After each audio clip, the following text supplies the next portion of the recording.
I'm gonna grab the deck. Hi, everyone. Welcome to January's Birth Speaker Series. We're so excited to have Ashley here from Birthsmarter. Ashley is an educator, birth worker, and entrepreneur. She launched Birthsmarter in 2019 to provide unbiased, inclusive, and award-winning practical wisdom and guidance to the next generation of families. Born and raised in New York City, she now also lives in Salt Lake with her husband and two quickly growing children. And she is a certified fair play facilitator, and she is going to be chatting with us today about fair play. I want you to read my bio all the time. Thank you. Thanks for having me. Yeah, so you basically said everything, but I will share you said everything like top line, and I want to just share a little bit of the background for why I became a fair play facilitator and sort of like what my personal draw is to come into this space. So I'll start with that, and then I'll do like an intro and an overview of sort of the why behind domestic equity and where we're starting from, and then the different issues that come up. And then we'll troubleshoot some scenarios to give people really practical tips for making forward progress in terms of like regaining sanity at home. I live in Salt Lake City. I have two kids. My daughter is a very old, a very wise 9.5-year-old. My son is almost 7. And so like so many of you in the beginning of parenting, so much of my identity was wrapped up in being able to be like a very hands-on parent where I could do all the things, where I could have a baby and I could clean my house and I could cook and I could tidy and I could grow a business. And I wanted help from my partner. I wanted him to be like involved and active, but I also felt a great sense of pride in being able to do a lot on my own. And like we did intros before we started the recording. So like many of you here, I unfortunately realized or fortunately realized that that wasn't sustainable, right? And without having set up a foundation or like systems and operations with my partner, once I realized that I was reaching burnout and I couldn't be the parent and be the housekeeper and be a professional and then like exist with any sort of sanity, I didn't have a way to dig myself out of that hole. Um, and I found this book in card deck, right, which we'll talk about today, called Fair Play. Eve Rodsky, this really awesome lawyer and sort of operational strategist in California, came up with this theory that partners at home should have like more equity, right, between the partners. She wrote this book which explained the problem. Essentially, in cis hetero relationships, women are doing all the things. Even if they're making the same amount or more money, they're doing all the things. And she really showcases this as a global systemic issue that has just been happening for years and years. And the card deck is a gamified way of bringing more equity to your house. Can you guys hear the background noise on my end or no? No? Okay. I'm going to try and really focus. My daughter brought home a recorder from school today, and I didn't ask her to not play the recorder. So just calibrating that noise. Okay. So here's the point. So I bought the Fair Play card deck. I bought the book. I had my husband read the book and we sat down to play the game. And I will say, when my husband read the book, he was like laugh crying. He was like, oh my gosh, this is me. I totally get it. This is such a problem. This is not fair to you. Wow, we should really fix this. Look how much you've been doing for the last 7 years.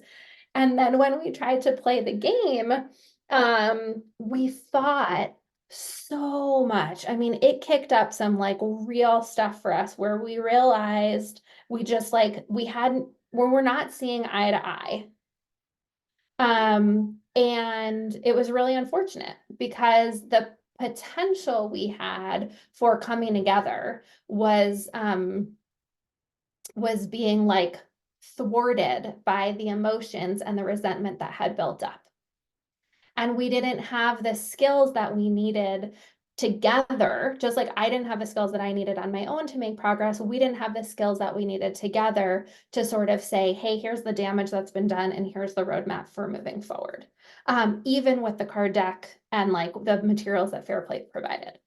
So around the same time in 2021-ish, Fair Play, the organization realized that they could create a teacher training program or a facilitator training program because Eve was fielding so many inquiries from people like me saying, I read the book, but I need more help. What do I do? And you can't turn to a traditional therapist like our couples counselor because they don't have those like tactical skills, right? They're really dealing with couples on the emotional and communication level. So I was invited in to be in that first training of Fair Play facilitators, given my work as a birth educator and somebody who does early parenting support with my company, Birthsmarter. So that's like my entry point professionally, is that we're working with expectant parents and birth classes and postpartum families in fourth trimester support work. And so I'm seeing people that are at the like ground floor of setting up the systems for equitable relationships. And yet I was really struggling personally. And when I did the facilitator training program, my mind was blown, right? I was just like, one, everybody is having this problem and it's not just me. Two, I am much more responsible for the inequity in my relationship than I thought. I really wanted to blame my husband 98%. And I had to like face the reality that that some of it was my doing, right? Like I was holding on to what was important. I wasn't letting him take over. I didn't know what that meant. And three, that there were really creative ways that I could start slowly building a new pattern in my relationship. I also learned, which I will say, my family's a few years into this, so I also learned both personally and then professionally as I started coaching couples that there's such a huge potential for improving the dynamic in your whole family. And really, as soon as your kids are like old enough to like talk and understand chores, they can be part of the process. So there's like a really big upside to figuring out how everybody can share in the running of a household and how it can feel pretty positive. Okay, that's like the intro and the why and the hopefulness piece. I want to just give you, I'm going to do a screen share. I'm going to do it in two different ways. The first thing I want to screen share, does this, I can't actually see. Do you see this Fair Play printable card deck? No, it's just, it says you've started sharing, but it's black. It's black. Okay, hold on. Let's try again. Share. It's the same thing, right? Yeah. Okay, I know how I'll do it. I'm going to do the whole screen. Stop share. Sorry. We did test it. How about Yeah. that? Okay. So the physical card deck is like a deck of playing cards. They're just really big. But each card in the Fair Play deck has one of these images, and there's a few pages of them. So Fair Play is the system that I'm referencing, but what I want to communicate to all of you is that you don't need fair play in order to bring domestic equity into your home.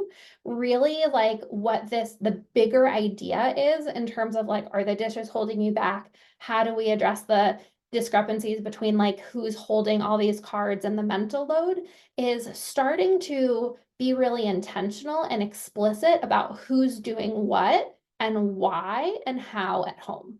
And what is really helpful, and I'm happy to share this is called the printable deck. I'm happy to share this just to get the wheels turning in terms of keeping track of what you do, right? And so some examples, there's suits. So in the home suit, there's dishes and cleaning and groceries. If you already have kids, it's like who's packing lunch. all of that stuff.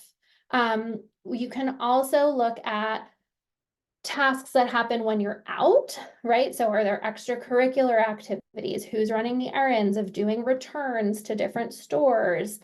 Who's making social plans, travel plans? Caregiving tasks is like a huge category. Magic tasks are the things that are typically seasonal, or they're just in chapters of your life, right? Like magical beings, who helps make sure the tooth fairy comes. And then wild cards. And so the first thing that sort of makes sense to do when you're trying to wrap your head around who's doing what is to figure out from this list of 100, what is relevant to our family. For example, like I don't have a pet, we don't have a pet card in our deck, right? If you don't have a baby in the first year of life, that like wild card for the infant's first year of life is not relevant to you. So everybody, every family, every couple or partnership is going to have different cards that are relevant, different tasks that are important. And the first thing is just deciding as a family, like what all is important. The next thing that you would look at is which things have to happen every single day.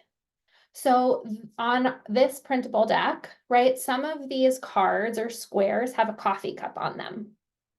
For example, groceries, dishes, meals, those are daily grinds. And the thing about daily grinds is that they have to happen typically at very specific times. And so daily grinds often have to be weighted more heavily than not daily grind cards. And the reason for that, and this is really interesting when you sort of look at gender discrepancies in cis hetero relationships, right? Where there's like a mom, there's dad, maybe the dad historically has gone to make more money. We know societally that's changing with dual income homes.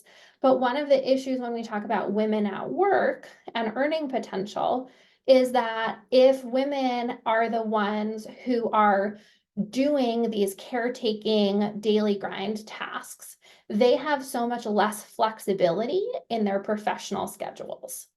So if somebody is responsible, for example, in like a really classic scenario, if somebody is responsible for sort of like the bookkeeping and budgeting and taxes of the family, that's a really important job, but that can happen anytime. If you have to take kids to daycare and pick kids up from daycare, your work life is severely limited by the things that you have to do on somebody else's time clock. So that's just a note about why daily grind cards are more important and like why, to the extent that they can be, those are things that should be shared between both partners, or sort of accounted for when we're thinking about equity to make sure that people have time, freedom, and flexibility in the same way. And just if it's not clear, like interrupt me if you have questions or put questions in the chat, so I don't just keep talking really fast. Okay, so we pointed out the daily grind cards. There are a few other cards that I want to call out. In the out category, there is a card that's all about calendar keeping. It's this daily grind card on the top left. And whether or not you use the card deck, the idea of the calendar keeper is another card or task ownership where you need, that's such a heavy card. The person who's managing the entire calendar for all the people in the family, just know that that takes like a whole bunch of thinking power and time. And so that should count for a lot more as well. Okay, so I could explain every card, but I'm going to stop there and just see if there's any questions yet about all the tasks that go into managing a home.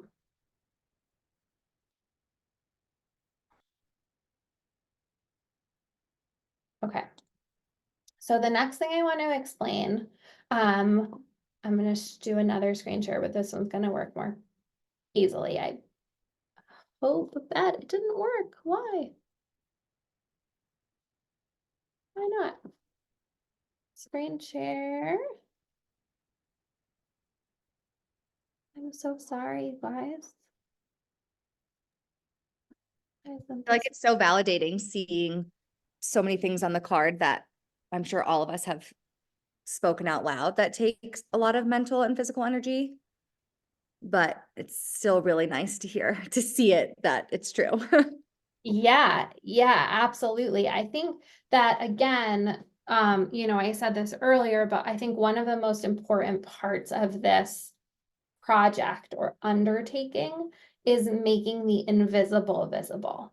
So part of having a physical card deck and making piles or creating a spreadsheet or having a shared app or writing things on a whiteboard, it does not matter what your system is. It depends, like that's just about how you learn.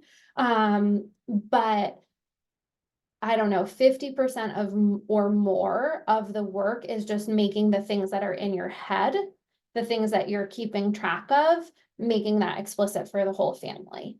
And just, I think naturally, inevitably from that, people start seeing like, oh, now my partner is aware of more. Now they can start doing more without any intentional planning.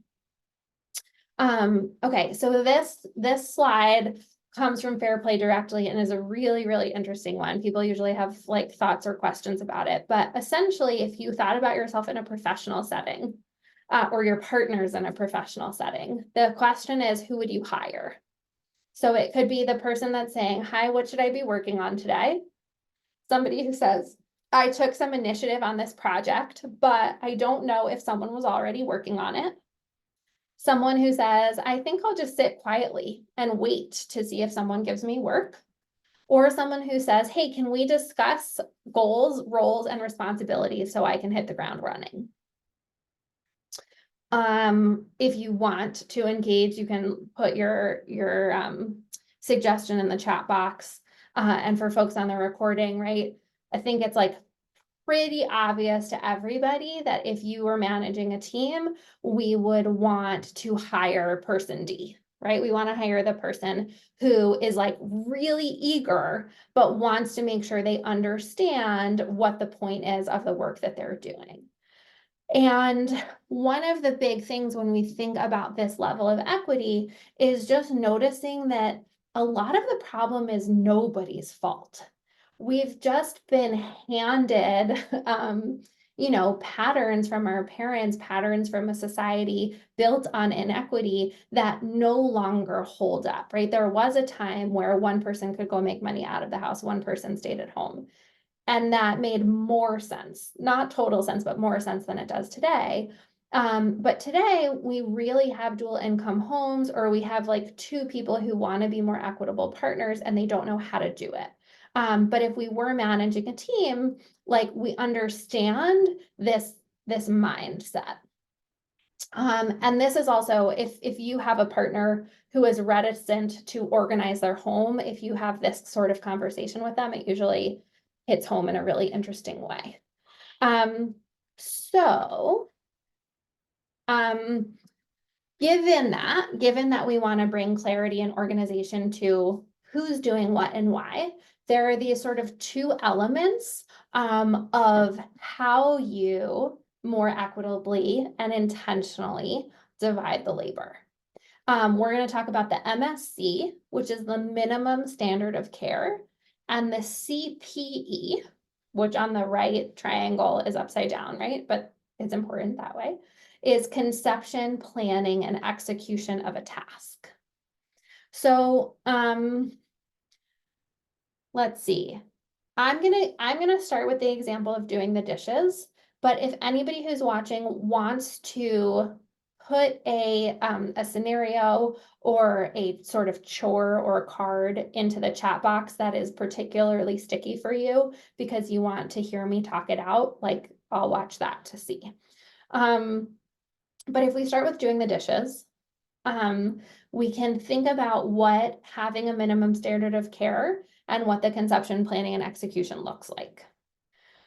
So you have this task, doing the dishes, which in reality could be very different for different families. In one house, doing the dishes could mean standing in the kitchen, seeing what dishes are dirty on the counter, putting them into the dishwasher. For another family, it could be loading the dishwasher, starting the dishwasher, and then knowing the next morning that you are going to unload the clean dishes and put them away. You could also have rules around dishes like, does the cast iron pan get washed by hand, right? Or do you put soap in it? Or do you have a special scrubber for it?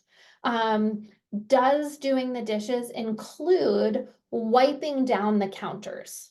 Or does it just include the dishes? Does it include wiping out the sink? So does it include bringing out the sponge? It's amazing how many different families you talk to have different rules. And within a partnership, you might have different minimum standards of care, right? Or standards in general. So I think doing the dishes means this thing, you think doing the dishes means this thing, and we are a little bit at an impasse. I would really recommend, right, based on all the people that I've been working with so far, is that, and this is what comes from Fair Play too, is that you just have an open-hearted, this can be where it's tricky if you already have sort of resentment and inequity brewing. But to the extent that it's possible, you have an open-hearted conversation, not, I'll say it in the positive, about why what is important to you is important to you. And so there's sort of a joke that we use in the community where this is like the Cards for Humanity game, right? Like there's the Cards Against Humanity game. Fair play, having conversations like this about how you're going to run your house, this is an opportunity for you to get to know your partner better, for you to find more connection and common ground, for you to love, right? It's like a love language conversation. And so, as an example in my life, I grew up with a dad who would get really aggravated if things were dirty. And, aggravated could be a mild word to use. And so I grew up with a certain amount of fear, where if something was dirty, I thought I was going to get reprimanded for that. And my husband grew up in a home where his parents both worked a ton. They were very overwhelmed, and cleaning the kitchen regularly or having a certain level of tidiness was not a top priority for them for many really valid reasons, right? And so what we have come to understand is that there's nothing better about me because I want a cleaner kitchen. And Casey Davis is a really awesome person to follow. She wrote a book that came out this year called, oh my gosh, her podcast is called Struggle Care, and her Instagram is Struggle Care. And the book is called How to Keep House While Drowning. That's the name of the book. How to Keep House While Drowning. It's so good. It's such a good book for all new parents to read, for anybody, but really parents of young kids, because it talks about the overwhelm of the daily grind and how you can keep up with the madness of everything. And she makes such a good point. Like, I think Casey Davis has contributed to the conversation to teach us, sometimes remind us, but mostly teach us that there's no moral hierarchy in tidiness or cleanliness. You are not a better person for having a cleaner kitchen. And I think there are a lot of us that need to hear that message again and again. I'm going to check the chat for a second. Let's see. Oops.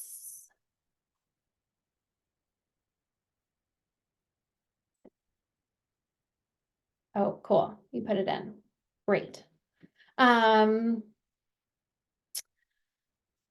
through on general tasks like make a dentist appointment or call your sister. Yeah, I think that okay. So that's let me put a pin in that point, right? Nothing better about the people who are clean versus not clean or on top of the to-do list or not. It's just how we cope. That said, it's not important what your standard is. It's important that you and your partner are on the same page about your standard. And a lot of getting on the same page comes from having conversations about why your standard is important to you. Okay. There's a great question in the chat. How do you recommend dealing when the minimum standard of care is not consistently followed? This is such an important question. Somebody brought it up in our intros, but I would like to strongly recommend that you, before you even broach the topic of fair play and dealing cards and minimum standard of care and all of that, that the first and most important thing you do after this call is you figure out what cadence of family meetings or like domestic check-ins make sense for you and your partner. The most important thing, and again, we can reference back to how organizations function professionally, right? Is there needs to be some ritualistic element to checking in with each other. Some people have weekends on Sunday. Some people have weekend meetings. So like every Sunday afternoon, we're going to sit and check in about how we're feeling, what's coming up, what's going on, what does the week ahead look like. I, when possible, strongly recommend that you don't have family meetings in the evenings. I think especially if you have young kids, after bedtime, you're very tired and not functioning at your best. Of course, some families have to, but if you have any flexibility, carving out on your schedule, like a nap time schedule or a lunchtime schedule, where you can hop on the phone, get some FaceTime in person, be on Zoom, like it doesn't matter, right? Depending on your work situation, but where you and your partner from 12 to 12:45 on Tuesdays can meet, or maybe you can have a babysitter or figure out daycare to meet on Thursday mornings from 8:30 to 9:30. I would recommend once a week as a standard practice. If you have a lot going on, twice a week is great. If you're in like a really good flow, have a maintenance check-in of once a month. But certainly while you're building, more often is better. Put it on your calendar, protect that time, have it be like hugely important, and know that it is very, very different than date nights. Right? Like dates are when you enjoy each other's company. Family meetings or check-ins or whatever you want to call them are like when the work gets done. Okay, so another question I'm going to address and then continue. What if your partner says that a meeting is being too rigid? I find that it's hard to find a time where we're both able to focus on things that need to be discussed. So this comes up a lot for me in couples that I work with. And there might be different reasons, but I will say, like in one couple that I worked with recently, the partner had a pretty like high stress job where there were a lot of meetings and deadlines and responsibilities. And so he sort of felt like family meetings were like not cozy and nurturing. And that's the vibe that he wanted at home. He wanted his time at home to just be like, I don't have to do all this thinking that I have to do at work. And we're still in the midst of helping him understand why and how that attitude is really sort of sabotaging the success of his happiness at home. And so this is a really hard fight on your own, but I would just say, I think that meetings are a non-negotiable. In my experience, I don't know anybody who's really been able to tackle like big moves in you feeling better about yourself and about your role in the family until you have a consistent place where you can sort of air your grievances, for lack of a better term, and ask for future, progress. I wonder if there are ways to gamify it to make it less rigid, or to really explain why there's going to be a lot of positive that comes from the rigidity of a meeting. One example I can give you is that when my kids are a little bit older, I don't have like babies or toddlers anymore. So at 9 and 7, my husband have been going through this for a while, but my husband, like somebody here said, my husband recently took over much more of the kitchen duties. So he does a lot of the grocery shopping. He does maybe 30% of the cooking, but he probably does closer to 90% of the dishes and kitchen cleaning. And a few weeks ago, at the end of December, there was a Friday where the kitchen was cleaned. We knew we had already planned that we were getting takeout that night, and we were able to have the coolest spontaneous gingerbread making party. Like, we just sort of had this afternoon. I got finished with my work and I was like, wow, we have this window to make gingerbread houses. And there's nothing else to do. Like the kitchen was a blank slate. And so we like went to the store, we bought all this stuff. The kids are old enough that they could really play with us, and we like built and decorated and made a huge mess and all of that. And so we had to clean up from it. It was a lot of work, but that night my husband said, he said, I just want to tell you that I can tell you were able to sort of bring this magic into our family because of the work I had done by staying on task and cleaning the kitchen and making sure we had a dinner plan. Because you weren't thinking about all of that stuff, we were able to like have this joy that we wouldn't have had a year ago when you were too stressed to manage that. And I don't know if that helps. Like, I think some of it is that you have to like trial by fire, walk your way, getting to a point where they see that their contributions and that consistency and organization and planning really matters. But hopefully that's one example of like that can illustrate where there might be, more joy. Ashley, I just wanted to jump in and say, I mean, it wasn't the same here because I was like very open to having meetings, but something that might work for you. When my husband brought up having meetings for us, I thought this made a lot of sense. The idea came to him from one of his professors who, dumbing it down, basically said like, how many check-ins or meetings do you have with your boss at work, right? Once a week, once every 2 weeks, blah, blah, blah, whatever it is. But what's your most important relationship in your life? Typically your spouse. So why are you not having meetings with your spouse? And why wouldn't they be more often than a work meeting? And I was like, oh, wow, that sounds good. Okay. So, especially I know this comment you're saying your husband has a lot of meetings. So maybe that same description will actually work with him. But that's what my husband said to me when he brought up doing this. And I was like, oh, that's actually really genius.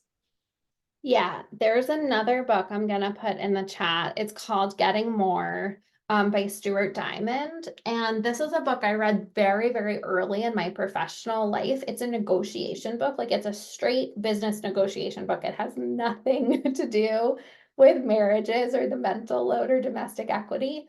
But when my husband was trying to get a new job, I recommended that he read this book. And I have to say, I think that that book, more than anything else we've talked about, helped him show up for our family. Because the premise of Getting More as a negotiation strategy is that instead of going into negotiation thinking, I need to get as much as I possibly can, you go in thinking, how can I give the other person as much as I possibly can?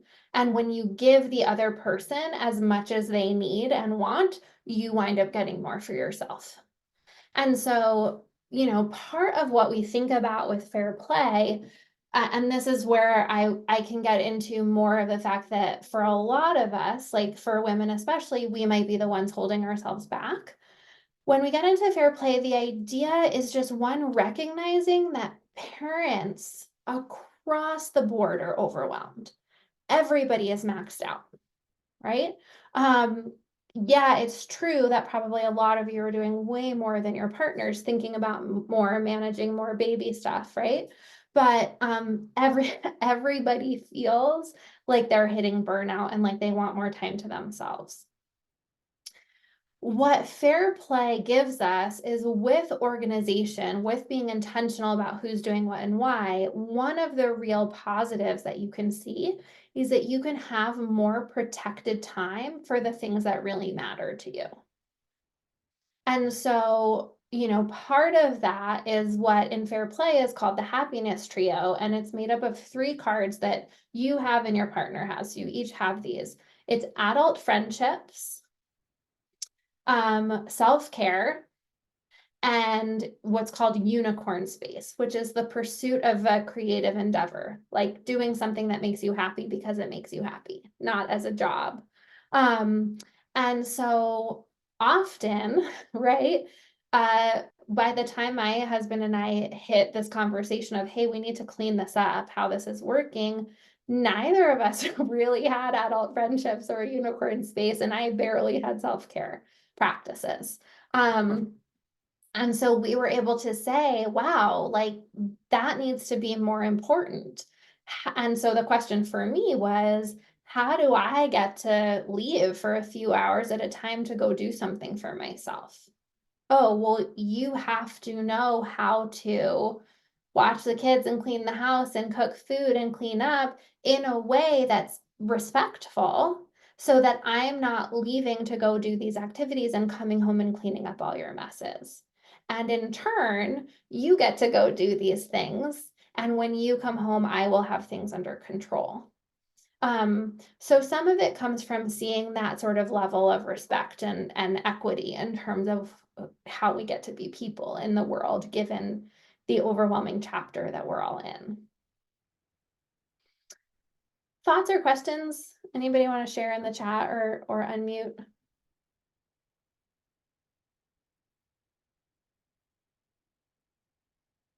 Okay. So the next idea I want to introduce, well, let me make just a few more points about the family meeting, right? In addition to actually sitting down and having that time, I would recommend that you have some written system of what your family is taking on, and who's doing what and like what your deadlines are. And so I mentioned these before, but some people I know really like to use whatever system they use at work to manage their house. So there's software like Airtable, Notion, Trello, Basecamp, Asana. Like if you have a project management tool or your partner has access to a project management tool that they know, just apply that to home. There are some apps, like there's a new app called Maple. There's a bunch of them that are specifically built for managing household tasks. Some people who have iPhones just use the notes tab and they have some like checklists, shared lists and notes. Like one is grocery shopping and one is what, calendar events, what's coming up at the next meeting. Again, whiteboards, a pad and paper are fine, but have a way that you're keeping track that you can both look at. The second most important thing is once you establish when you're going to have meetings, don't talk about anything until you're in the meeting. And not anything, but like especially don't give negative criticism or feedback or complain, or sort of like, why didn't you do this? How did you do it this way? Outside of the family meeting, right? The point of setting up those meetings is so there's a safe container for having a conversation where you can say, this is what's going really well. This is what we still need to work on. This is what I'm disappointed by or whatever. So that you're not in that nagging behavior. And the same thing is true for your partner, right? Is really ask them if can we commit to sharing positive and negative feedback in this meeting time. And so somebody said this also in the intro, which is really interesting, right? It also means, for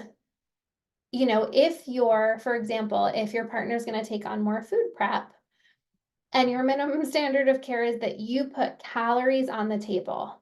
I'm so done with cooking. I don't care what you make, just put calories on the table. And they serve pasta 5 nights in a row. You say, thank you. And my husband did that when he took over making breakfast, right? He made oatmeal 5 days in a row. And then at the family meeting, I was like, why don't you love us? Because my love language is food. And I was like, I need multiple food groups. And that was a very long conversation, but our minimum standard of care for meals is 2 or 3 food groups at minimum. So I know if I have blueberries or if I have oatmeal, I also get blueberries or something like that. And that's a way that he can show that he's paying attention more. But it really is about like coming up with the minimum standard of care that you can both agree to, with a reason behind it, right? So it's not just because they told me to, it's because this is what makes sense given our lives and how we love each other. And then if there's feedback, sharing that in the meeting. Okay, one more big idea with just a few minutes left. So the other part of where we see like huge change for families is by thinking about what we want to call the ownership mindset. So when it comes to divvying up tasks, right? Who's doing what? What we don't want is for one person to be the manager of the home, delegating to somebody else who's like an intern or an assistant. We want both of you to have total like ownership responsibility over distinct tasks. Just to be clear, let's say something like the dishes, you can share it. Like you can have ownership on Mondays, your partner can have ownership on Tuesdays, or you can have ownership of the dishes when you're not doing bedtime, right? One partner does bedtime, one partner does the dishes. It just trades like that. So it doesn't matter. It's not, when we say the ownership mindset, it's not like it's yours forever for the rest of your life. You're going to be doing the dishes or the laundry, but it's that there's clarity around when it's your job. And when it's your job or when it's your partner's job, it is their job. You should not have to think about it or manage it. So the acronym I gave you before is CPE. It's conception, planning, and execution. And so what that means is, as much as possible, try to minimize giving your partner or having your partner give you sort of randomly assigned tasks where they don't have the context to deliver 100%.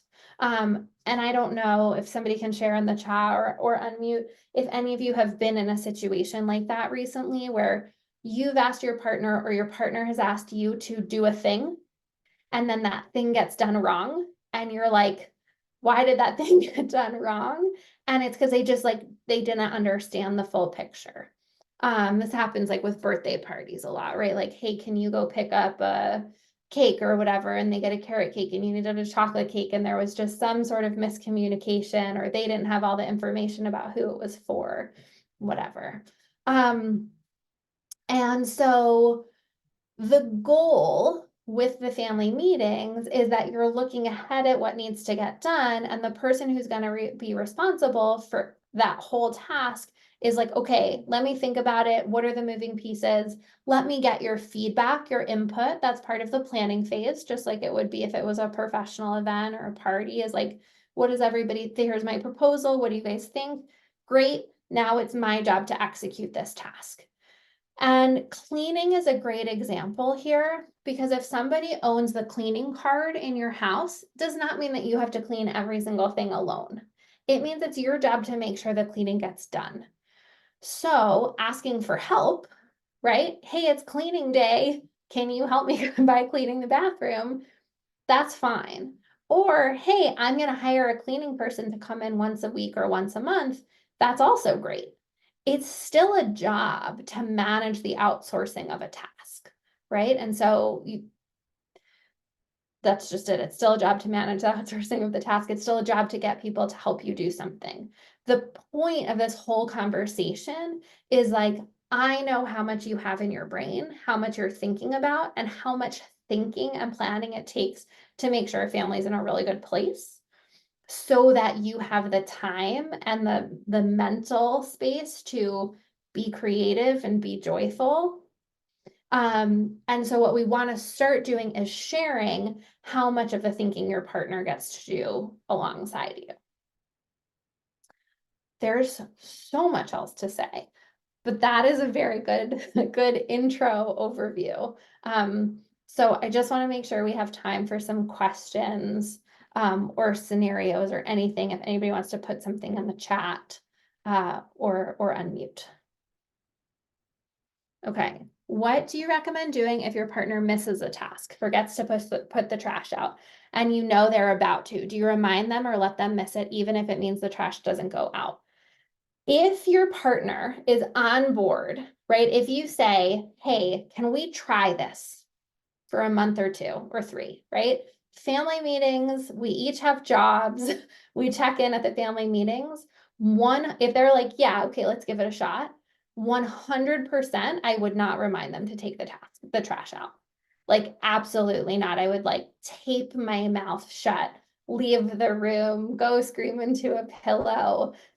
No way, right? Like, you don't want to undermine the utility of, or like you don't want to undermine the fact that it's their job. And if it's their job, you no longer think about it. So stuff is going to burn, like stuff is going to get lost, stuff is going to slip through the cracks. This is not a beautiful, clean, where have you been all my life? Thank you for taking this over. You're doing so well sort of process. They're 100% is like, you're going to eat burnt pasta for dinner because somehow you can burn pasta. You're going to have garbage that really stinks. Your kid's going to be late for daycare. Your kid's not going to have lunch at daycare, whatever. And to be honest, we miss stuff too. We forget stuff too. We just forget less because we've been practicing and doing for more time. And so everybody needs a learning curve. They deserve a learning curve. And one of the biggest things that gets in the way is us getting in the way. So really, really take a step back and let them do whatever they say they can do. They will figure it out and then bring it up. You can keep track and bring it up in the meeting.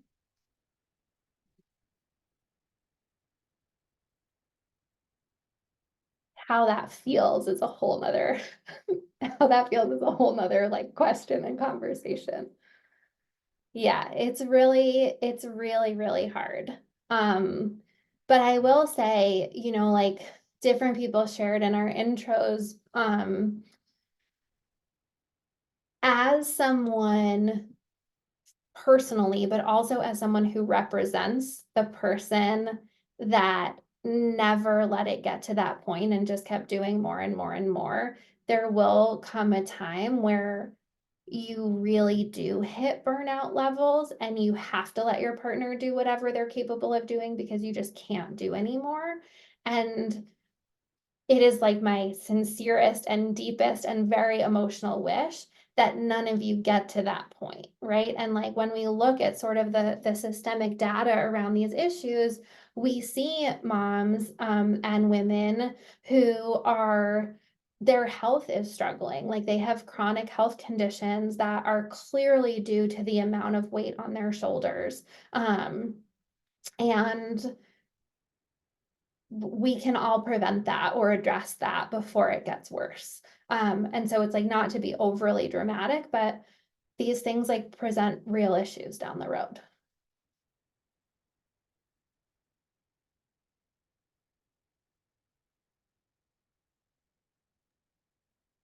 I like to set dates in our Sunday meeting for when, if he doesn't do what he's supposed to by a certain date, then I get to yell at him. And he goes along with it. We both pick the date together, and I try not to mention it until then, but it's like I'm waiting. Obviously, I would rather him complete the task, but I get really excited if he doesn't, that I'm then allowed to be like, here we go. Yeah, 100%. I will also say, if people are in relationship with men who feel bad about themselves, um, this is something I have learned both in my relationship and like more and more as Birthsmarter has engaged in like working with dads and working, on behalf of dads, is that there's something really, really hard about being raised male in the United States and the sort of conflict of I should know how to do everything and I can't ask for help, but then also I like feel bad about myself all the time. And it's really hard to be in a relationship with that where you're like, I want to criticize you because you're doing a shitty job. But also, if I criticize you, you go into like a spiral of feeling bad about yourself and then you don't do anything. So yeah, if that's resonating, I have learned that that is a very clear pattern and that sometimes your partner's not ready to do this work. Sometimes they have to do some work on themselves in therapy, in men's groups, in like meditation, mindfulness. before they can fully engage. And a lot of times those things go hand in hand. In my relationship, they went hand in hand, where like fair play allowed my husband to see that he needed to move in some ways, and then he needed to stop doing fair play and really focus on some of the things that were holding him back from having really basic sort of conversations without getting really angry. And then he was able to re-engage in fair play. But fair play is not the thing that will fix those problems. If there are, anger issues or depression issues, those have to be addressed before you can have common ground conversations about the work that has to get done. Thank you so much, Ashley. If anyone has any more questions, please go ahead and put it in the chat now. I'll be emailing everyone not only a link to the recording, but Ashley, some of the resources that you chatted about, I will put in the email for everyone to see. And otherwise, I will say thank you so much. Oh, yes. Yeah, I'll send you an email with the PDF and the different app recommendations, and then you can share that with everyone who registered. Awesome. Thank you. Thank you so much, Ashley. Thank you everyone for joining. I'm going to go ahead and stop the recording now.